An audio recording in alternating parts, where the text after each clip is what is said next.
Leftist rag Politico hails St. Biden, the martyr of Ukraine. Before we get started, go ahead and hit that like button, share this out so we can get this information out there. Also, subscribe if you're not already a subscriber, and hit that alarm bell so you know when I put out new stuff. Also, check out my Patreon. My link tree is in the description that links to my Patreon, where I talk about things I can't talk about here on YouTube. And also, check out the merch. We have tons of t-shirts.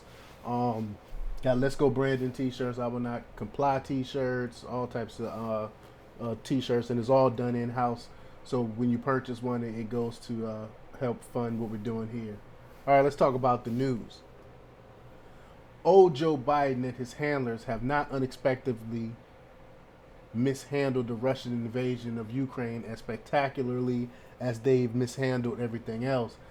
And it has become increasingly difficult for the Democratic Party propaganda arm, popularly known as the mainstream media, to put lipstick on a pig and pretend that Biden and the people who are really running things are remotely competent.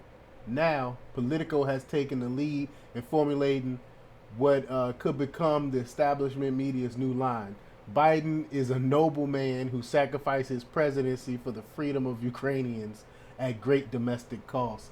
If Politico's take catches on, Biden is on track to be celebrated on the left as the most heroic failed president since Jimmy Carter. And that's exactly where they're going with that.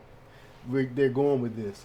They are they're gonna make him to be like, oh, he sacrificed everything, to help out the Ukrainians, because we don't. Most Americans don't want us to get into another war, and it looks like Biden's gonna get us into another war, and they're gonna use cover because he's already poll numbers are already tanking. He's already terrible, so they're gonna use that as an excuse to why when the red wave comes in November, they're gonna use that as an excuse to why he got swamped.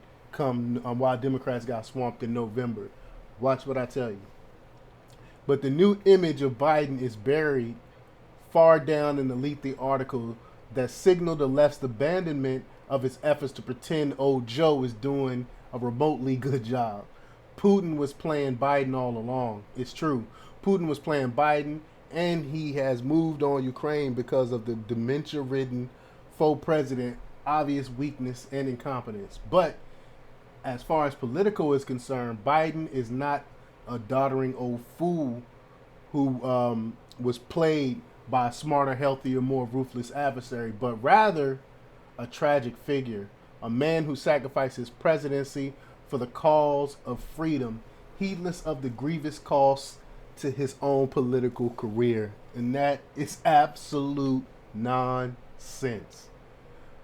It all started, according to Politico's Nahal Tusi, because Biden inherited a mess and tried to straighten it out. It seemed that Biden's predecessor, Donald Trump, had a contradictory approach to Russia. Trump constantly tried to gain favor with the Russian leader, while his administration, spurred in part by Congress, imposed sanctions on Russia. Politico's article was published on February 24th. On February 22nd, the New York Post reported about a circulating story that Donald Trump, while he was president, gave Putin a stark ultimatum. Quote, "If you move against Ukraine while I'm president, I will hit Moscow." To this, Putin responded, "No way," whereupon Trump responded, "All those beautiful golden turrets will be blown up." So you can see the stark contrast from Biden to Trump. When Trump was like, you know what, you do something, I'm gonna go right to your main city. I'm gonna go right to your capital.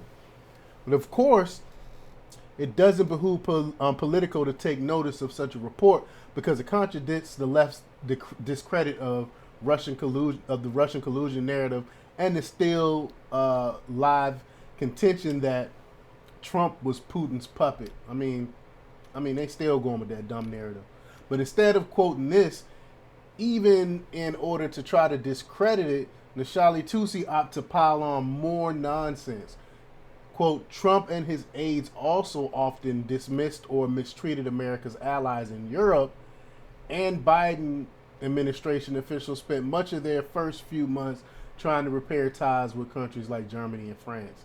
Politico doesn't dare remind the people who are deeply unfortunate enough to read it and take it seriously that Trump's mistreatment of our allies in Europe consisted of demanding that they contribute their fair share to their own defense and not continue to require the American taxpayer to pony up for security of Germany, France, Britain, and the rest.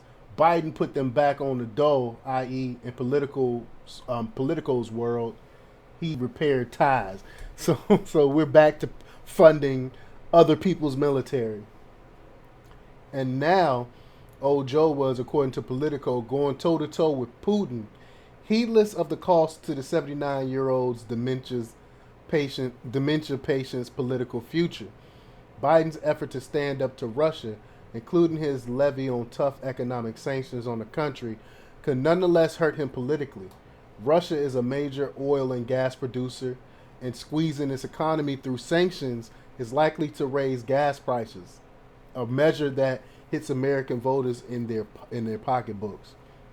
In reality, there's little or no political cost to Biden in this. Gas prices have been skyrocketing ever since he took office and killed the Keystone Pipeline. Now, as they continue to rise, he can blame Vladimir Putin. That's actually a net gain for old Joe. But Politico doesn't deign to notice that. Instead, the article goes on to quote Alina Polikova, president of the Center of European Policy Analysis, canalizing St. Joe Biden.